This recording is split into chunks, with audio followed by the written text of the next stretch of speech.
The word natural on a food label has no legal definition. Not a loose one, not a technical one, none. The FDA has never formally defined it.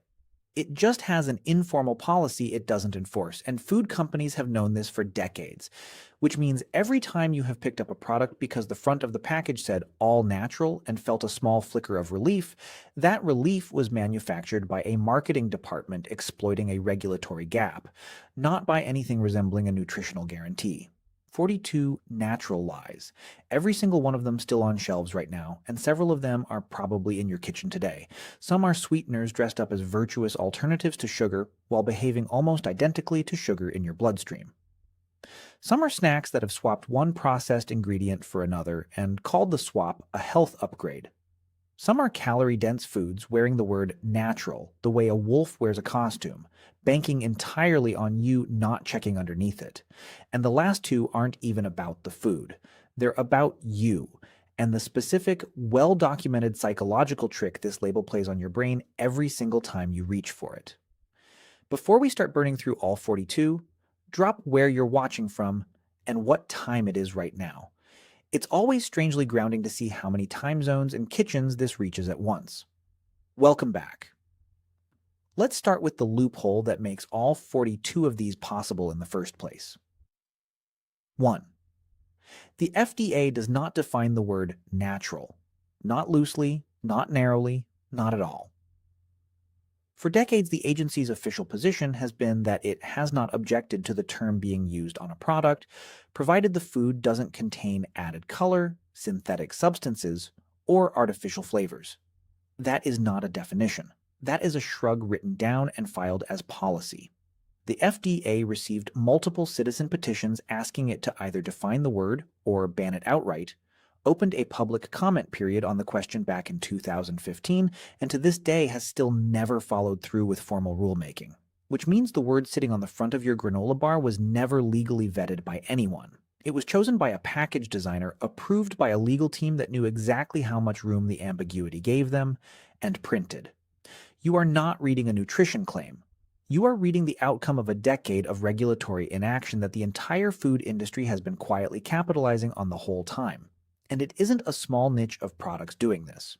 Surveys have found that more than 6 in 10 shoppers say they've bought something specifically because it was labeled natural, and close to half of those same shoppers later say they felt misled once they learned what the label actually promised, which is essentially nothing. That gap between what shoppers assumed and what the word legally covers is not an accident of confusing language. It is the entire commercial value of the word. 2. Meat, poultry, and eggs actually do have a natural definition, just not from the FDA. That one comes from the USDA, and it states that a natural product contains no artificial ingredients or added color and is only minimally processed. Sounds tighter. It is not the safety net people assume. Minimally processed still permits grinding, smoking, mechanical separation of scraps into an emulsified paste, and a range of other steps that would surprise most people picturing an animal walking straight from a farm onto their plate. Critically, natural here still says nothing about hormones, antibiotics, diet, or how the animal was raised, because those are separate labels entirely, ones you have to go looking for on their own. A natural chicken breast can still come from a bird raised on antibiotics its entire life, because antibiotic use lives on a completely different label with a completely different verification process. One the natural sticker does nothing to imply either way. 2 different agencies, 2 different definitions, and neither one is telling you a single thing about calories. 3. Natural flavors is arguably the most abused 2 words on any ingredient list, because it is legally allowed to represent dozens of distinct chemical compounds bundled under one vague phrase. The FDA's own definition permits a natural flavor to be extracted, distilled, or otherwise derived from a spice, fruit, vegetable, herb, bark, root, or fermentation. Product. Then processed in a lab to isolate and stabilize the exact aromatic compound a manufacturer wants. A strawberry's real flavor profile involves hundreds of chemical compounds. Natural strawberry flavor on an ingredient label might legally contain a small engineered subset of those compounds, reconstructed to taste like strawberry without a single actual strawberry ever entering the building. It is natural in the technical, legal sense that its starting molecules originated somewhere organic. It is manufactured in every practical sense that matters to the plate in front of you. The irony is that artificial flavor and natural flavor can, on occasion, be chemically identical compounds. Arrived at through different starting materials and different production paths, and still land on opposite sides of a label that consumers treat as a moral line rather than a technicality. You are choosing between two industrially produced flavor compounds and calling one of them wholesome because of where its raw material was harvested, not because of anything measurably different about what lands on your tongue. 4. Here is the detail that undercuts every single item on this list before we even get to the food itself. Natural is not now, and has never been, a claim about calories, sugar, or fat. It is a claim about production method, about what was or was not synthetically added. A product can be stripped of every artificial ingredient, qualify completely and legitimately for the natural label, and still carry more sugar per serving than a product sitting right next to it on the shelf with no such label at all. The word tells you something about the manufacturing process. It tells you nothing about the number that actually determines whether that food contributes to weight gain. Sugarcane, honey, coconut flesh, and crude oil are all, strictly speaking, natural. Nobody would drink crude oil because a label reassured them it came from the earth. But somehow the same logic gets waved through every time it's printed on a snack bar. And that gap between what the label implies and what it legally promises is the exact space every one of the next 38 items lives inside. Keep this one fact in your back pocket because it is the single tool you need to dismantle everything that follows. 5. Agave nectar built its entire reputation on one number, a low glycemic index. Health food aisles pushed it for years as the sweetener diabetics and dieters could trust, the gentle plant-based alternative to processed white sugar.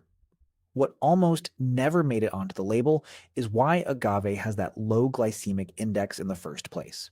Table sugar is roughly 50% fructose. High fructose corn syrup, the ingredient agave was specifically marketed against, sits around 55% fructose. Agave nectar runs as high as 70 to 90% fructose, depending on the brand, which makes it the single most fructose-dense sweetener sold in a grocery store, natural or otherwise. Fructose barely touches blood glucose on its way in, which is exactly why the glycemic index reads low. But it still gets processed almost entirely by the liver, where excess intake is linked to insulin resistance and increased fat storage over time.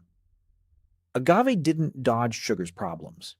It doubled down on the one part of sugar's chemistry that a glycemic index number was never built to capture. And because agave carries a mild, neutral sweetness, people tend to pour it more freely than they would table sugar, spooning it into coffee and drizzling it over oatmeal in quantities that would look excessive with a sugar bowl sitting on the counter instead. The low glycemic index reputation doesn't just misinform, it actively encourages heavier pouring, which turns the most fructose-concentrated sweetener on the shelf into the one people feel safest using without measuring. 6. Honey gets treated as though it belongs to an entirely different food category than sugar, something closer to a supplement than a sweetener, thanks to trace amounts of antioxidants and enzymes picked up from the hive. Strip away the branding and look at the composition. Honey is roughly 40% fructose and 30% glucose, a ratio close enough to table sugar's even 50-50 split that your metabolism processes them in nearly identical fashion. The trace nutrients are real. They are also present in quantities so small that you would need to eat an amount of honey that erases any weight benefit long before those nutrients added up to anything nutritionally meaningful. A tablespoon of honey carries more calories than a tablespoon of table sugar, not fewer because honey is denser. You are not choosing a lighter sweetener when you reach for honey. You are choosing a heavier one wrapped in a health story sugar itself was never allowed to tell. Even the local honey version of the claim, the idea that raw, local honey builds allergy resistance or offers meaningfully different metabolic effects than processed honey from a store shelf, has never held up under controlled testing. The pollen content that theory depends on is present in quantities too small to matter, and the sugar content behind it doesn't change one bit based on which farm the jar came from. 7. Coconut sugar rode into kitchens on the promise of a dramatically lower glycemic index than table sugar, positioned as the sweetener you could use guilt-free in roughly the same quantities. The chemistry undercuts the pitch. Coconut sugar is still 70 to 80% sucrose by weight, essentially the same core molecule as white table sugar, harvested from palm sap and dried down into crystals instead of refined from cane. Its glycemic index does test somewhat lower in some studies, largely attributed to trace inulin fiber that mildly slows absorption. But the effect is modest, not the metabolic reset the marketing implies, and it disappears entirely once you account for the amount people actually use.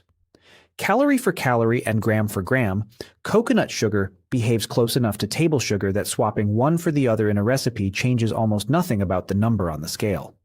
What changes is the price per bag and the story printed on it. 3 sweeteners, 3 different marketing pitches, and underneath every one of them, the same fructose-heavy or sucrose-heavy chemistry your body has been metabolizing identically the entire time. A palm tree, a beehive, and a blue agave plant are 3 very different sources. They arrive in your bloodstream looking remarkably similar. 8. Dried fruit gets treated as a natural upgrade from candy, something you can snack on freely because it's just fruit. The drying process is exactly what removes that safety net. Pulling the water out of a piece of fruit doesn't remove any of its sugar. It concentrates it, along with every calorie that sugar carries, into a fraction of the original volume. A cup of fresh grapes and a cup of raisins are not remotely equivalent servings, because roughly 4 cups of grapes get compressed down into that 1 cup of raisins, meaning you're eating the sugar and calorie load of 4 servings while your brain registers eating one. Dried mango, dried banana, and dried apricots follow the same math. The fruit itself never lied to you. The serving size did all the lying, and it did it silently. There's also a texture problem working against you. Fresh fruit takes up space in the stomach and requires real chewing, both of which trigger fullness signals well before you've eaten a dangerous number of calories. Dried fruit is light, chewy in a way that invites grabbing another piece rather than stopping, and calorically dense enough that a small handful of dried mango or apricots can carry more sugar than a candy bar of similar weight, all while sitting in the healthy snack bin at the grocery store. Often a few feet from the produce section it's borrowing its reputation from. 9. Cold-pressed juice markets itself on preservation, on the idea that pressing rather than heating keeps the fruit's nutrition intact in a way blending or processing would destroy. What that framing leaves out is that juicing, cold-pressed or otherwise, strips out the fiber that would have slowed sugar absorption in the first place. Fiber is the mechanism that makes whole fruit metabolically different from candy. Remove it, and a glass of juice hits your bloodstream on a curve that looks much closer to a soft drink than to the apple or orange it came from, delivering the same sugar load without the chewing, volume, or fullness signal that eating the actual fruit would have provided. You can drink the sugar equivalent of 4 or 5 oranges in under a minute and still feel like you skipped a meal's worth of food. The cold-pressed part of the label is a genuine production distinction. It does preserve certain heat-sensitive vitamins better than pasteurized. Juice. But preserving a vitamin has nothing to do with preserving the fiber matrix that determines how fast sugar reaches your bloodstream. Bottles priced at premium wellness store rates lean hard on that vitamin claim precisely because it's the one true thing they can say, while the sugar content sits on the nutrition label completely unaffected by how gently the fruit was pressed. 10. No sugar added on a juice or juice concentrate product is technically accurate and functionally meaningless because the product didn't need any sugar added. Concentrate itself is sugar, reduced down from real fruit into a syrup-like base, then reconstituted with water to approximate the original juice. Nothing artificial was introduced, nothing needed to be. The concentration process already did the work that an added sugar ingredient would otherwise have done, and the label technically satisfies the claim while delivering a beverage every bit as sugar-dense as one where sugar was poured in from a bag.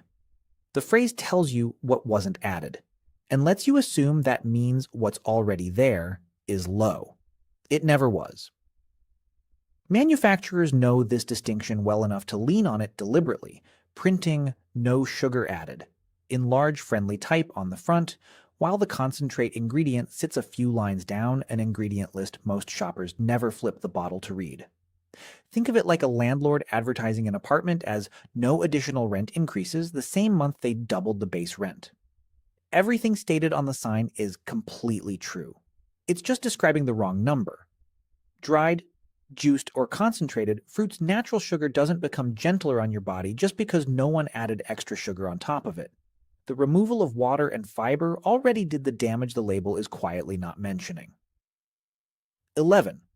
Granola bars stamped all natural occupy a strange middle ground in the snack aisle, marketed with the visual language of health food, oats, nuts, a rustic font, while their nutrition panel tells a different story entirely. Pull the label on a popular natural granola bar, and it's common to find 15 to 20 grams of sugar packed into a bar that weighs less than a standard candy bar and sits right next to it on the calorie count. The oats are real.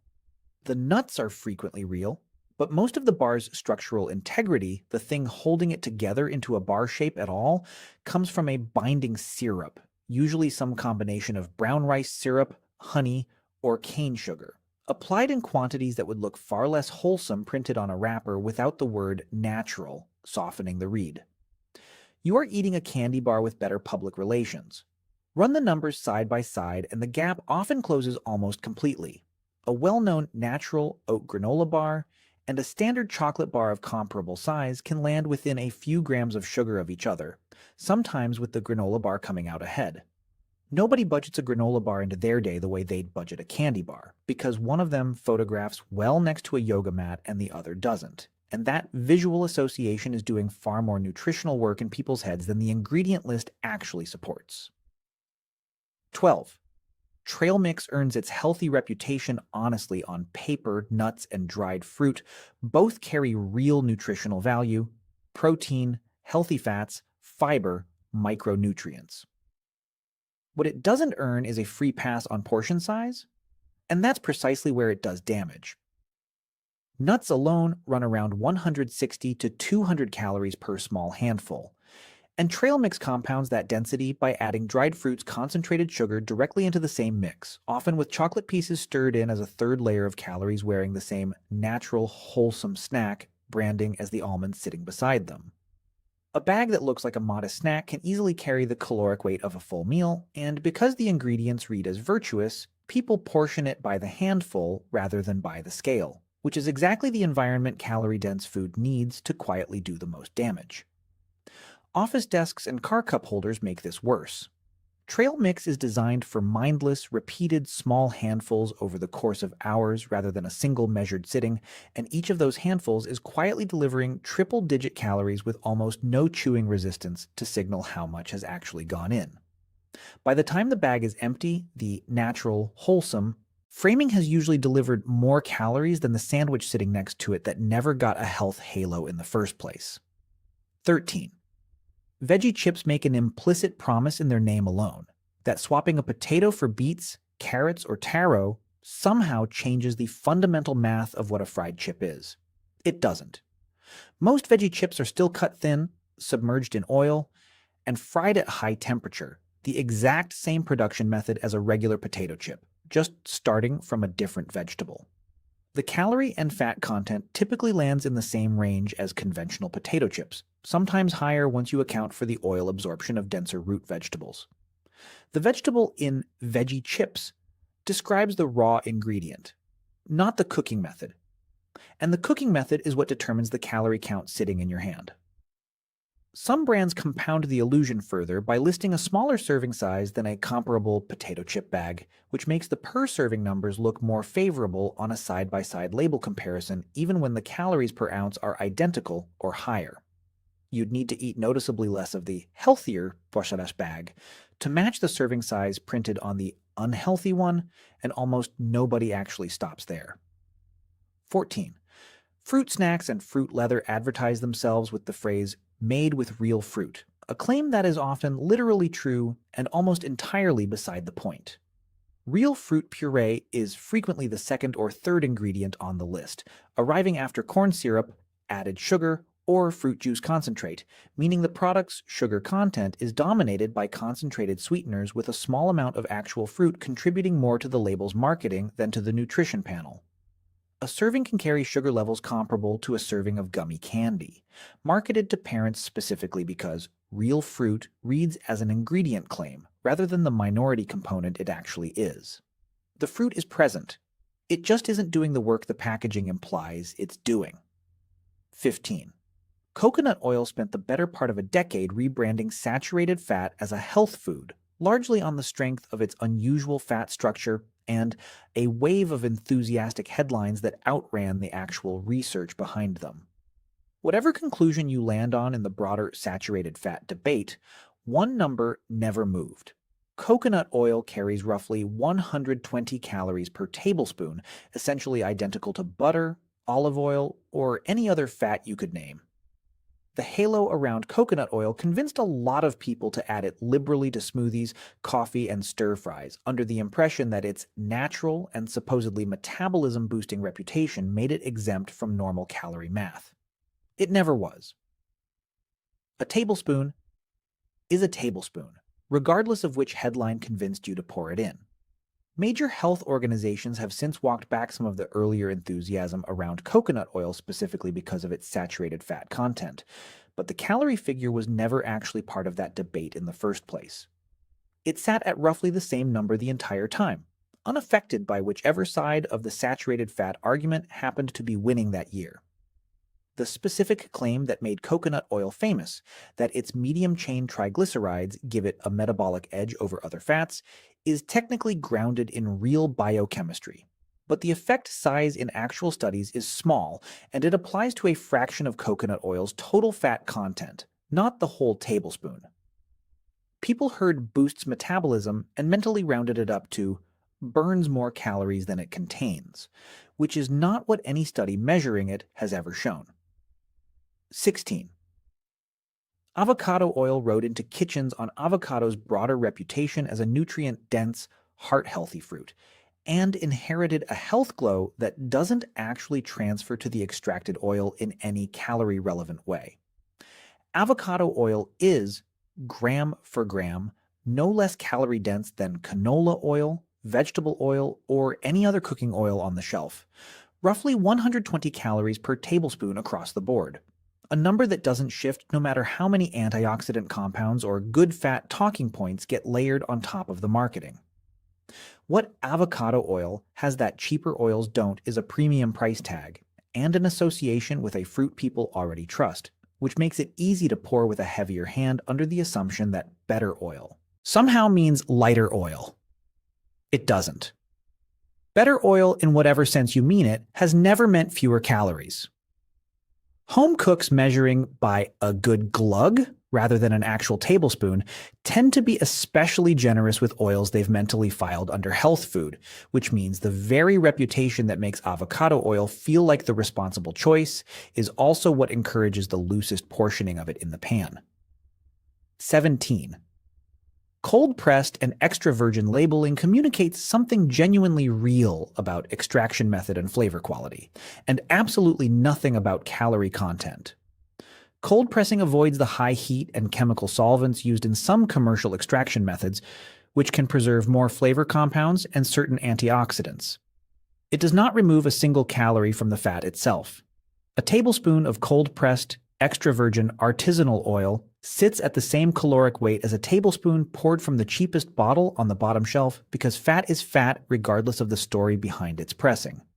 Paying more for quality is a legitimate choice for flavor. Treating that higher price as license to pour more freely is the exact mechanism turning a genuinely better product into a genuinely bigger calorie problem.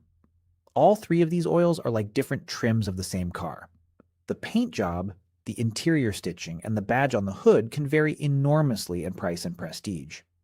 The engine underneath, the part that actually determines how far a gallon takes you, is running on the same fuel economy across every one of them. 18. Fruit on the bottom yogurt presents itself as the responsible choice at the dairy case. Protein and probiotics on top, real fruit tucked underneath, a breakfast that photographs like a wellness ad, and gets treated nutritionally as though it were basically a salad in dairy form.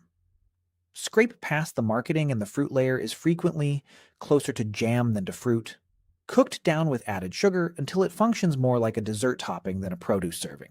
Stir the whole cup together, and you can end up eating a sugar load that rivals or exceeds a small serving of ice cream, wrapped in a container that says yogurt on the label, and gets mentally filed under breakfast rather than dessert because of when in the day you're eating it. The protein and probiotics are genuinely present and genuinely beneficial. They just aren't canceling out the sugar sitting directly beneath them.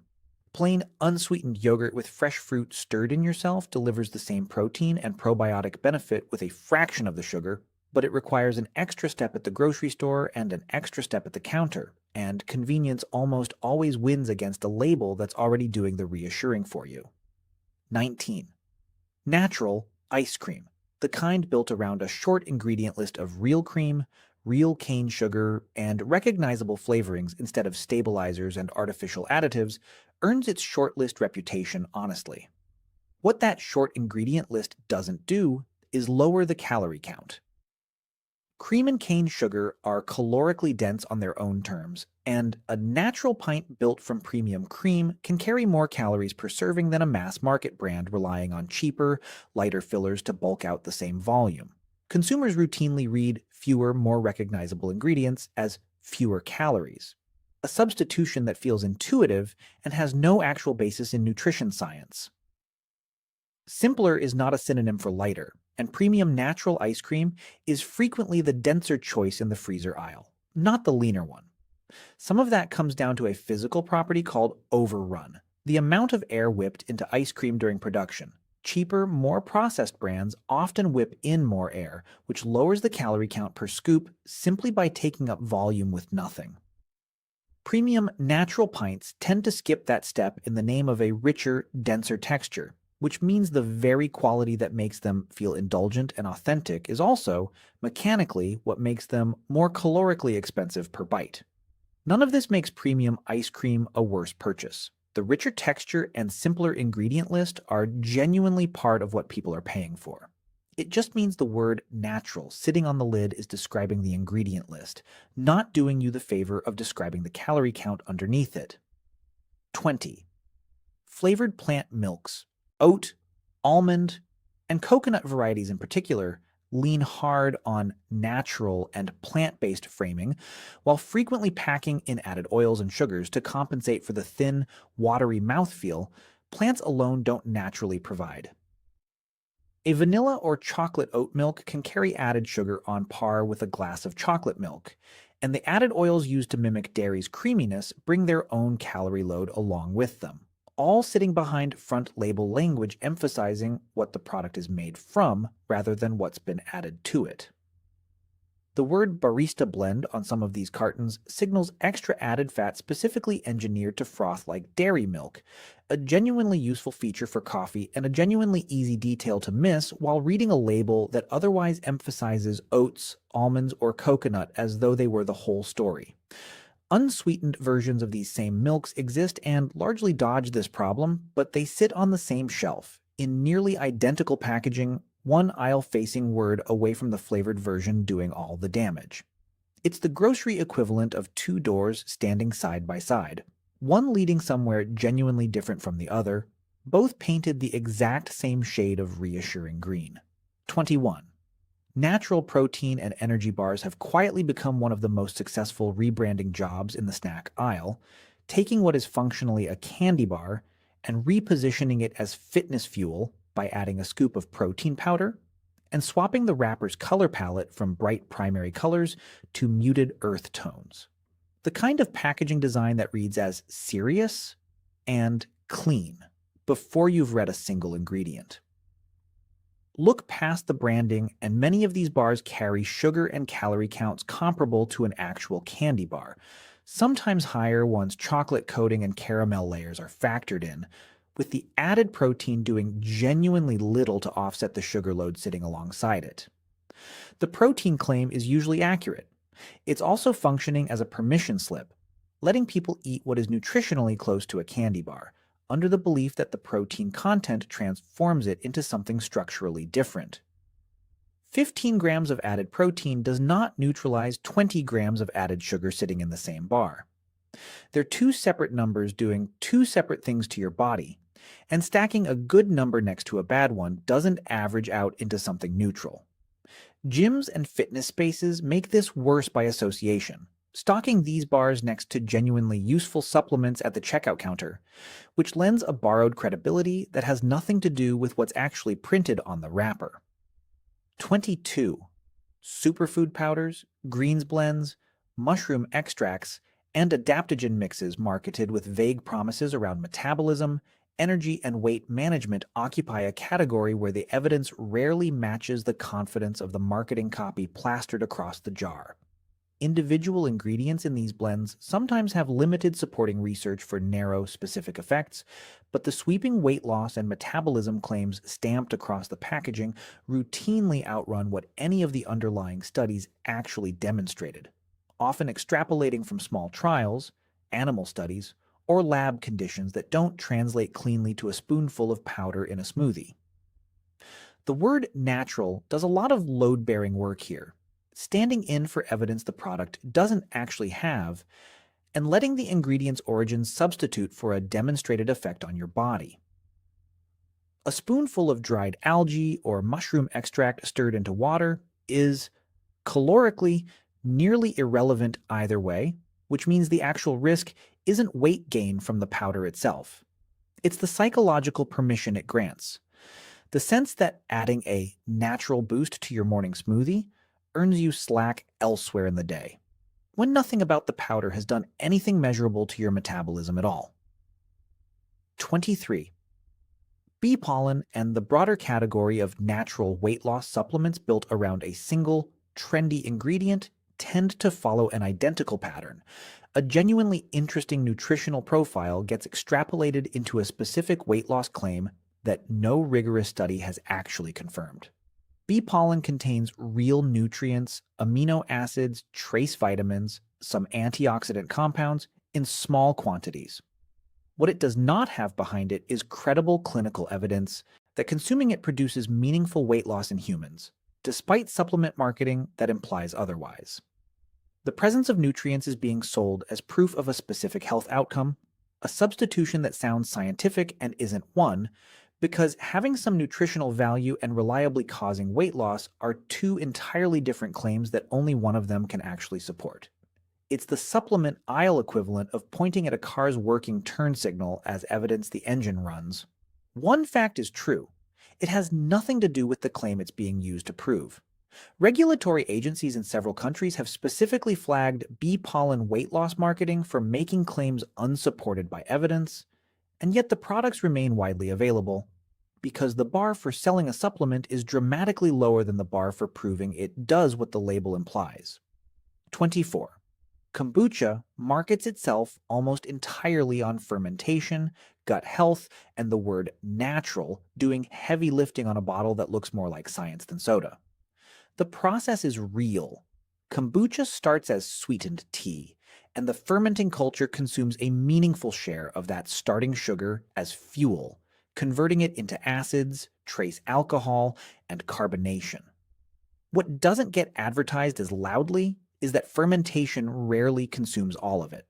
Commercial kombucha typically retains anywhere from a few grams up to over a dozen grams of sugar per bottle, and flavored varieties finished with fruit juice after fermentation can climb well past that, all while sitting in a bottle designed to look like the polar opposite of a soda can. It's genuinely lower in sugar than most sodas and juices. It is not sugar-free simply because a culture of bacteria got to it first. A well-fermented, longer-brewed bottle can land as low as 2 to 4 grams of sugar per serving, genuinely modest, while a shorter fermented or fruit-finished commercial bottle can carry 10 grams or more. And both bottles can sit on the same shelf wearing nearly identical, raw, natural, probiotic branding with nothing on the front label distinguishing which one you're actually holding. You have to flip the bottle and read total sugars to know which kombucha you bought because the marketing language is functionally the same regardless of which number is underneath it. 25. Coconut water built an entire hydration category around the word natural. Positioned as the plant-based electrolyte-rich alternative to processed sports drinks, straight from the source with nothing engineered about it. The messaging skips past the fact that coconut water still carries real sugar and real calories, generally somewhere in the range of a light juice, drained straight from a coconut long before any human touches it. It is genuinely less processed than a sports drink formulated in a lab.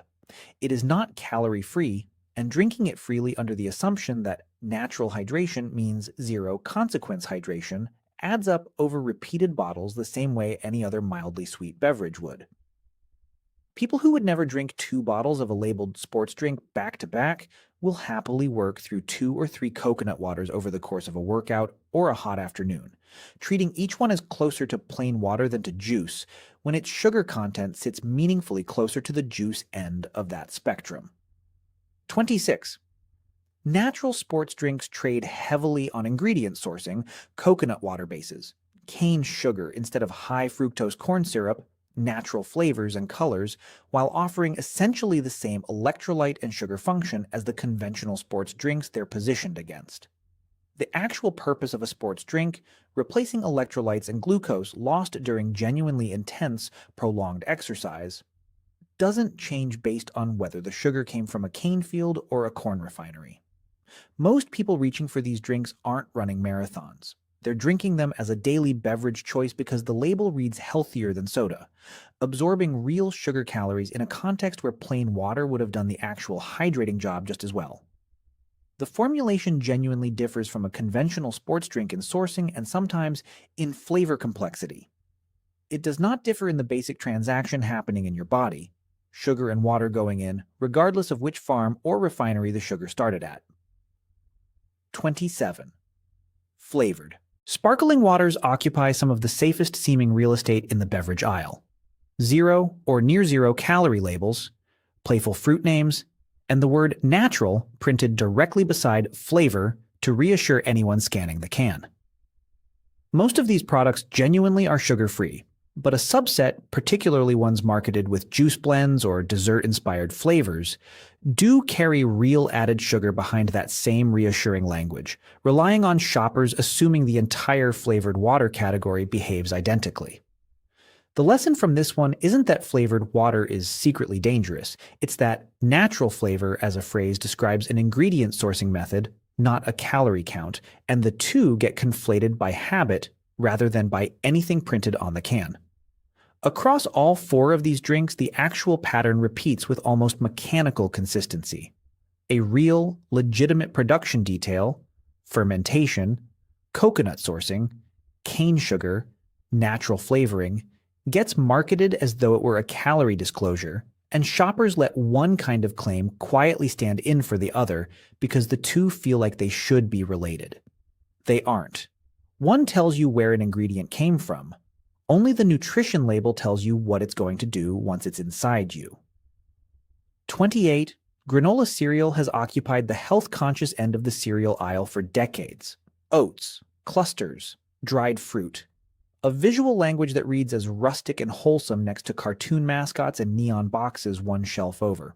The kind of packaging built for the parent trying to make one responsible-feeling choice in an otherwise sugar-saturated aisle. The sugar content tells a less flattering story. Many popular granola cereals carry sugar per serving that sits comparable to, and sometimes exceeds, the sugary cereals they're implicitly positioned against because the binding syrups and coatings that turn loose oats into crunchy clusters require real sugar to work, the same way a granola bar does. The clusters themselves are the tell.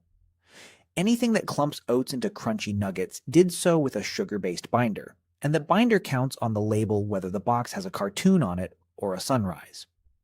Add-ins make it worse, not better. Chocolate chunks, honey clusters, and dried fruit pieces stirred through granola cereal. Each add their own layer of sugar on top of the binder, which is why a bowl that looks like the responsible adult choice in the cereal aisle can carry more total sugar than the box aimed at children sitting next to it. 29. Natural and multigrain breads lean on visible texture, the seeds, the darker crumb, the word grain printed prominently across the front in a typeface that looks handwritten to imply a categorically healthier product than plain white bread. Many of these loaves carry added sugar in the ingredient list, sometimes molasses or honey to darken the color and round out flavor, sometimes plain sugar or corn syrup for the same reason, in quantities that would surprise someone who assumed a natural multigrain loaf skipped that step entirely. Dark color in bread is frequently a caramel coloring or molasses choice, not proof of higher fiber or lower sugar, and the multigrain claim itself only guarantees multiple grain types were used, not that any of them were whole. A loaf can be built from 7 different refined grains, technically earning the word multigrain, while offering barely more fiber than plain white bread, all while looking on the shelf indistinguishable from a genuine whole grain loaf sitting a few inches away. The one word that actually carries weight here is whole.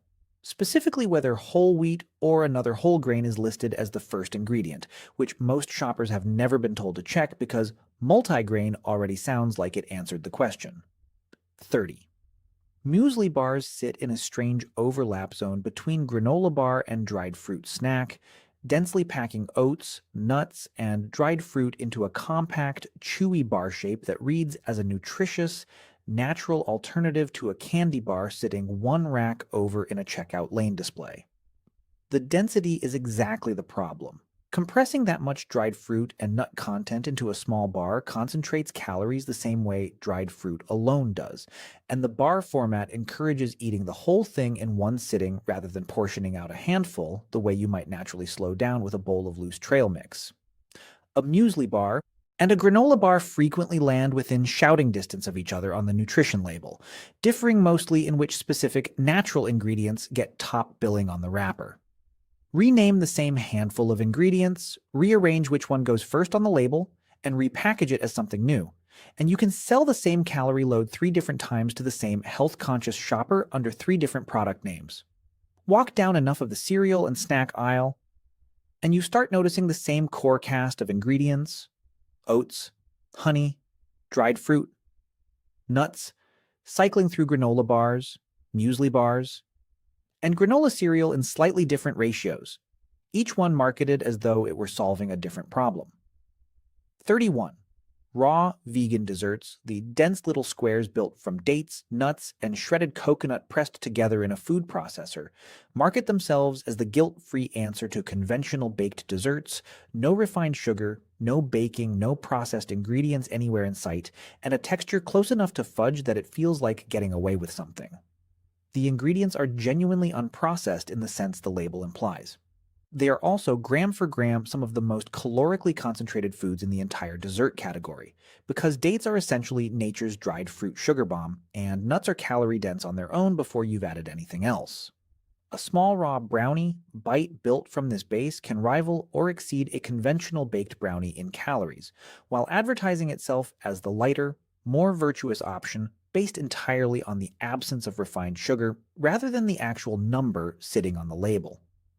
Date-based desserts in particular can pack over 400 calories into a bar the size of your palm, easily matching a slice of conventional cake because the sweetness driving the whole recipe comes from one of the most sugar-dense fruits that exists, simply processed differently than a bag of white sugar would have been.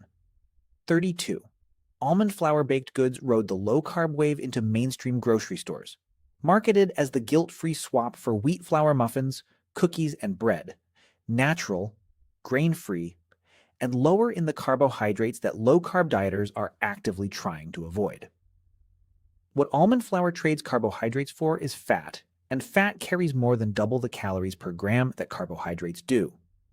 A muffin built from almond flour frequently matches or exceeds the total calorie count of its wheat flour counterpart, even as its carb count drops, because the recipe compensates for almond flour's different baking properties by leaning harder on fat and often more added sweetener to hold texture and flavor together. Almonds themselves are a nutrient-dense, genuinely healthy food in moderate amounts, which is part of what makes this one so easy to miss. The fruit isn't the problem, the sheer volume of it required to replace a cup of flour is, since almond flour takes roughly a cup and a half of whole almonds to produce a single cup, concentrating their calories right along with their nutrients. Lower carb and lower calorie sound like the same promise.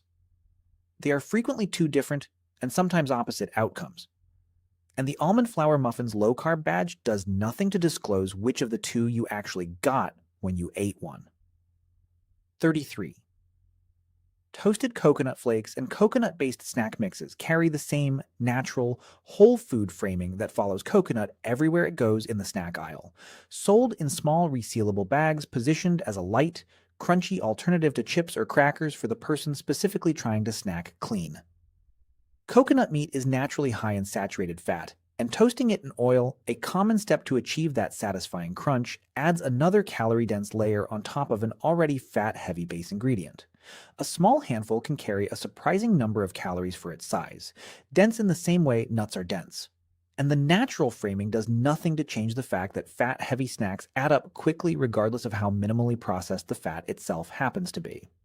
Compare it by weight to a handful of potato chips, and the two frequently land closer together in calories than either package's branding would ever suggest, one marketed as an indulgence and the other as a clean, natural choice you could eat without a second thought. All three of these desserts share the same trick. They remove one specific, well-known villain, refined sugar, wheat flour, artificial anything, and let its absence stand in for a broader claim of lightness that the actual calorie count never signed off on. Removing one ingredient from a recipe doesn't lower the total. It just changes which ingredient gets to take the credit. 34. Detox teas market themselves on a promise that sounds almost too good to be sustainable. Drink this natural blend and flush out toxins, drop bloat, and shed weight, all through ingredients pulled straight from the herbal aisle instead of a pharmacy, packaged in a box that looks more like a spa brochure than a laxative. What's actually happening inside most of these blends is far less mystical.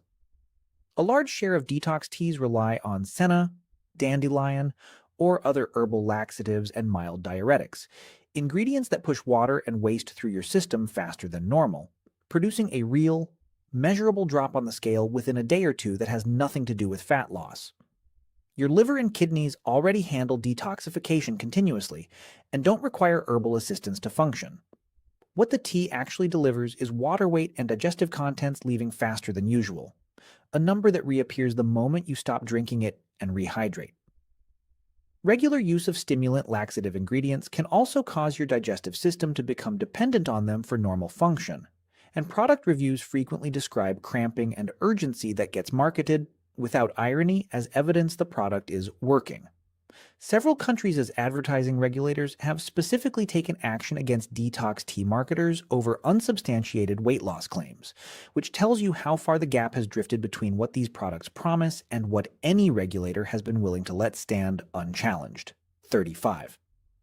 Gluten-free processed snacks carry an implicit health promise for a huge share of shoppers who have no diagnosed gluten sensitivity at all, buying them under the general impression that gluten-free equals healthier, lighter, or more natural. Removing gluten from a processed cookie, cracker, or bread product creates a real engineering problem. Gluten provides structure, chew, and texture that has to be replaced by something, and manufacturers frequently replace it with additional sugar, fat, or refined starches to keep the product palatable and shelf-stable. The result is a category of snacks that, item for item, often carries equal or higher sugar and calorie content than the gluten-containing version sitting one shelf over, marketed at a premium price to an audience that assumed removing one ingredient made the whole product lighter by default. For someone with celiac disease, or a genuine gluten sensitivity, these products still serve a real medical purpose. For the much larger group buying them as a general wellness choice, they're frequently paying more for a snack that's nutritionally comparable or worse than the one they're avoiding. 36. Organic candy and organic junk food occupy one of the purest examples of natural branding, decoupled entirely from nutrition, because organic certification governs how ingredients were farmed and processed, not what the finished product's sugar, fat, or calorie content adds up to. An organic chocolate bar sweetened with organic cane sugar still delivers essentially the same calorie and sugar load as its conventional counterpart, because organic sugar is still sugar, metabolized identically once it reaches your bloodstream. Research on the organic halo effect has found that shoppers consistently underestimate the calorie content of high-calorie foods, specifically when those foods carry an organic label, while overestimating the calories in already low-calorie organic items, a mismatched perception running in exactly the direction that encourages overeating the products that most need portion awareness. It's the labeling equivalent of judging a car's fuel efficiency by the color of its paint. Organic tells you something true and worth knowing about farming practice. It has never once told you how far a candy bar's calories are going to take you. If anything, the organic label tends to command a price premium steep enough that people feel they've already made a virtuous choice before the candy has even left the shelf, layering a second halo, this one financial, on top of the nutritional one. 37. Natural, no stir nut. Butters, the kind with a layer of oil separated on top, and nothing but ground nuts and maybe salt on the ingredient list, earn their reputation honestly compared to conventional peanut butter loaded with added sugar and hydrogenated oils. What that shorter, more honest ingredient list doesn't do is change nut butter's fundamental calorie density, which sits around 90 to 100 calories per tablespoon, regardless of how few ingredients went into making it. The absence of added sugar gets mentally translated into healthier, therefore more freely eaten.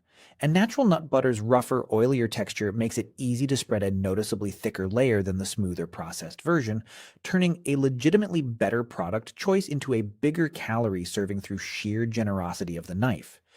Two rounded tablespoons instead of one, spread across a piece of toast without much thought, can quietly add close to 200 calories to what felt like the same modest snack you'd been eating for years, simply because natural removed the mental break that a sugar-laden label might have applied. 38. Trail mix bars and fruit nut bars occupy the same territory as muesli bars. Dense compressions of dried fruit and nuts marketed as the natural alternative to a candy bar, sold specifically in the same checkout lane impulse zones candy bars occupy. Run the numbers, and a fruit nut bar frequently lands within a narrow range of an actual candy bar's calorie and sugar content, sometimes higher because dried fruit's concentrated sugar and nuts' concentrated fat are both doing exactly what concentrated ingredients do when compressed into a small, dense format.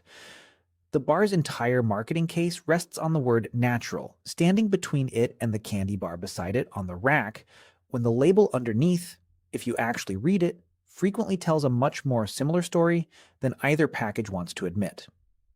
Place the two nutrition panels side by side with the brand names covered, and most shoppers couldn't reliably sort which one came from the healthy checkout display and which came from the candy rack. 39. Maple syrup carries one of the strongest natural equals better reputations of any sweetener on this list. Tapped from trees, minimally processed, unmistakably artisanal compared to a plastic bottle of corn syrup. Nutritionally, maple syrup is still overwhelmingly sucrose. And calorie for calorie, it sits close enough to table sugar that swapping one for the other in a recipe barely moves the number. It does carry small amounts of minerals like manganese and zinc that refined sugar lacks entirely, a genuine nutritional edge, but the quantity present in a typical serving is far too small to meaningfully offset the calorie and blood sugar impact of the sugar itself. You are getting a trace mineral bonus attached to essentially the same sugar hit, not a healthier sugar. The bottle's premium price and the ritual of tapping it straight from a maple tree do real work on perception, conjuring an image of a slower, gentler, more wholesome sweetener, even though the syrup sitting in the bottle behaves in your bloodstream almost identically to the granulated sugar it's routinely swapped in for. 40. Pink Himalayan salt and artisanal sea salts have built an entire premium category around the implication that their trace mineral content makes them a meaningfully healthier choice than plain table salt, sold in chunky crystals at several times the price. The trace minerals are real, iron giving pink salt its color, along with tiny amounts of calcium, potassium, and magnesium, but the quantities present are nutritionally negligible, far too small to deliver any meaningful mineral benefit at normal cooking amounts. What doesn't change is sodium content, which sits close to identical across pink Himalayan, sea salt, and plain table salt gram for gram, meaning the natural, mineral-rich framing does nothing to soften salt's actual relationship to fluid retention and blood pressure the two things that actually matter for weight and health, while the price tag quietly triples. 4 different aisles, 4 different products, and the exact same sleight of hand running underneath every one of them. Take a real but nutritionally minor detail, natural sourcing, fewer ingredients, trace minerals, and let it stand in front of the one number, calories or sodium, that a shopper actually needed to see. The trick isn't in lying. It's standing something true directly in front of something more important and hoping you don't look past it. 41. The gap between what natural legally means and what shoppers assume it means isn't just a labeling technicality, it's a documented, measurable pattern in how people actually behave in a grocery store. Shown 2 otherwise identical products side by side, one carrying a natural claim and one without, people consistently rate the natural version as lower in calories, lower in sugar, and generally more appropriate to eat in a larger portion, despite being given no nutritional information that would justify any of those conclusions. The claim itself is doing the work that an actual nutrition label should be doing, and it's doing it faster than most people's critical reading kicks in because it's processed as a quick, low-effort signal rather than a specific factual assertion that deserves scrutiny. That speed is the entire point from a marketing perspective. Nobody stands in a grocery aisle running a careful cost-benefit analysis on every product. Decisions get made in seconds, based on whatever signal reaches the brain first, and natural was engineered, whether deliberately or through decades of accumulated industry habit, to be exactly that fast, frictionless signal. 42. This is the mechanism running underneath every single item on this list.